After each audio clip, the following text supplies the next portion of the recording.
চট্টগ্রাম বিশ্ববিদ্যালয় ২০২৫-২৬ শিক্ষাবর্ষের স্নাতক প্রথম বর্ষের ভর্তি পরীক্ষার সম্ভাব্য তারিখ নির্ধারণ করেছে বিশ্ববিদ্যালয় প্রশাসন।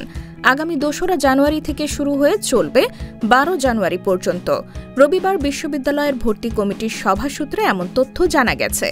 সভায় উপস্থিত একটি সূত্র জানায়, চট্টগ্রাম বিশ্ববিদ্যালয়ে ২০২৫-২৬ শিক্ষাবর্ষে ভর্তি কমিটির সভার সিদ্ধান্ত অনুযায়ী এ ইউনিটের ২রা জানুয়ারি, বি ইউনিটের ৩রা জানুয়ারি, সি ইউনিট ৯ জানুয়ারি, ডি ইউনিট ১০ জানুয়ারি, বি1 উপ ইউনিট ৫ জানুয়ারি, বি2 উপ ইউনিটের ৬ জানুয়ারি ও ডি1 উপ ইউনিটের ভর্তি পরীক্ষা আগামী ১২ জানুয়ারি অনুষ্ঠিত হবে।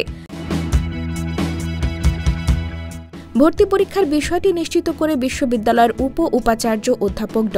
শামীম উদ্দিন খান বলেন, আজ ভর্তি কমিটির মিটিংয়ে ২রা জানুয়ারি থেকে ১২ জানুয়ারি পর্যন্ত ভর্তি পরীক্ষার সম্ভাব্য তারিখ নির্ধারণ করা হয়েছে। কোনো ধরনের প্রতিবন্ধকতার সম্মুখীন না হলে এ তারিখই চূড়ান্ত হবে বলে আশা করি।